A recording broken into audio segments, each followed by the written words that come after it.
পাকিস্তানের বিখ্যাত একজন ডাক্তার আবু সাঈদ ক্যান্সারের উপরে বিশেষ গবেষণা করেছেন। এই জন্য ওনাকে একটা পুরস্কার দেওয়া হবে। কনফারেন্স আয়োজন করে ওনাকে ডাকা হয়েছে।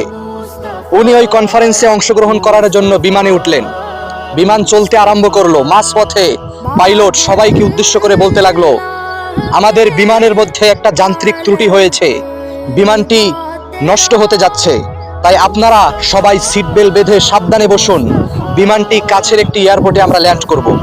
এই কথা শোনার পরে ডক্টর আবু সাঈদ মনে মনে চিন্তা করতেছেন, হায় হায়, আর কয়েক ঘন্টার মধ্যে আমার কনফারেন্সে যোগ দিতে হবে, আমি যদি না যেতে পারি তাহলে তো বেশ বড় একটা লস হয়ে যাবে।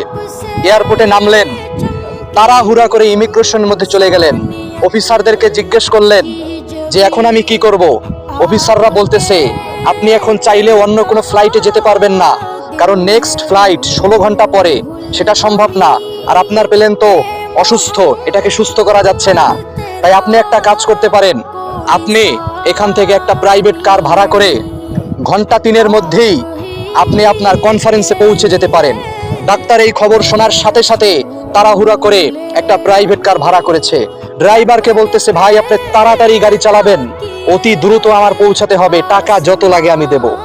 গাড়ি চলতেছে, পথিমধ্যে কয়েক ঘন্টা পরে হঠাৎ একটা বন্যা শুরু হয়ে গেল। একদিকের গাছ ছিটকে আর একদিকে পড়তেছে, সকল রাস্তার মধ্যে গাড়ি ঘোড়া জ্যাম লেগে গিয়েছে।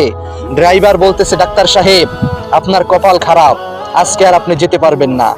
ডাক্তার বলতেছে, জীবনের চেয়ে পুরস্কারের দাম বেশি নয়, তাই আমাকে এখানে থেকেই যেতে হবে। ওনারা দুজন পাশের একটা ঘরে গিয়ে উঠলেন। ওখানে বৃদ্ধ একজন মহিলা, 70 থেকে 80-র মধ্যে বয়স। ওই মহিলা ওনাদের ঘরে ঢোকার সাথে সাথে মহিলা ওনাকে বলতেছেন যে আপনারা বসেন, আপনাদেরকে আমি মেহমানদারি করাই। ডাক্তার সাহেব বলতেছেন, আপনার ঘরে কি পুরুষ নাই? মহিলা বলতেছে যে না, আমার স্বামী তো কয়েকদিন আগেই ইন্তেকাল করেছেন, আমার একটা সন্তান ছিল, তার স্ত্রী ছিল, তারাও কয়েকদিন আগে একটা রোড অ্যাক্সিডেন্টে মারা গিয়েছে। এখন শুধু আমি এবং আমার এক নাতি রয়েছে, আমরা দুজনই এখানে থাকি। ডাক্তার বলতেছে, তাহলে আপনার নাতিকে ডাক দেন, আপনার নাতিকে একটু দেখতে চাই।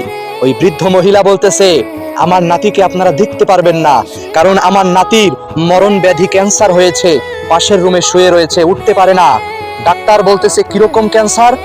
বৃদ্ধ মহিলা বলতেছে, এই দেশের সকল ডাক্তার বলেছে আপনার নাতিকে, আমার নাতিকে যদি সুস্থ করতে হয় তাহলে পাকিস্তানের অমুক ডাক্তার, তার নাম হচ্ছে আবু সাঈদ, তার কাছে নিয়ে যেতে হবে, তিনি নাকি এটার চিকিৎসা করতে পারবেন। এই কথা শোনার সাথে সাথে আবু সাঈদ ডক্টর, তার চোখের মধ্যে পানি চলে আসলো। তিনি ওই বৃদ্ধ মহিলাকে ডাক দিয়ে বলতেছেন, আপনার দোয়া কবুল হয়ে গিয়েছে। বৃদ্ধ মহিলা বলতেছে, কেন? ডাক্তার আবু সাঈদ বলতেছে, আপনি নিশ্চয়ই প্রতিদিন নামাজের পরে দোয়া করতেন যেন ওই ডাক্তারের সন্ধান আপনি পেয়ে যান। আপনার ডাক্তারের সন্ধান করতে হবে না, আমি ডাক্তার বুঝে গিয়েছি, আমি হচ্ছে সেই আবু সাঈদ।